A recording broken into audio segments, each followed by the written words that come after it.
You clicked on the video because you want to learn how to install L-Track. We installed these L-Tracks from VanEssentials, and I'm going to show you guys how to do it. Here are all the things that you are going to need to install your L-Tracks. Okay, first things first, figure out where you want the L-Track and make sure it doesn't move.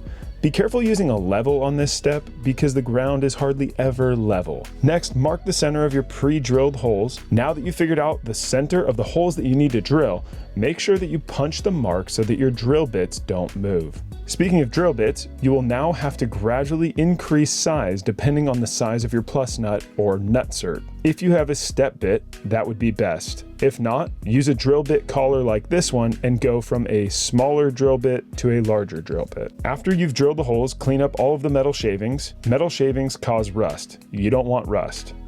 Then grab some spray paint and preferably a brush and paint all of the bare metal. After painting the metal, feel free to grab your plus nut tool and thread your plus nut onto it. Insert it into your pre-drilled hole and then apply force.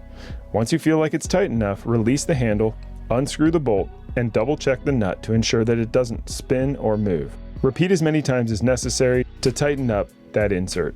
Remember not to over tighten the plus nut or you will damage the thread or rip through the sheet metal. We used M6 nutserts with M6 1-inch bolts. Thread those bolts into your track and then tighten them up. At this point, you're pretty much done.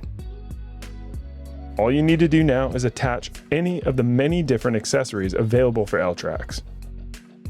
Okay, I'm super pumped to bring you the L-Track installation. We did this in probably an hour and it was really easy. So if you're gonna do this in your van, maybe up here for some cabinetry, I think that would be amazing to use because then you could just take your cabinetry in and out, which maybe I should have done way over there. If you wanna see how we built this van, check out this video right here and we'll see you guys on the next one. Bye.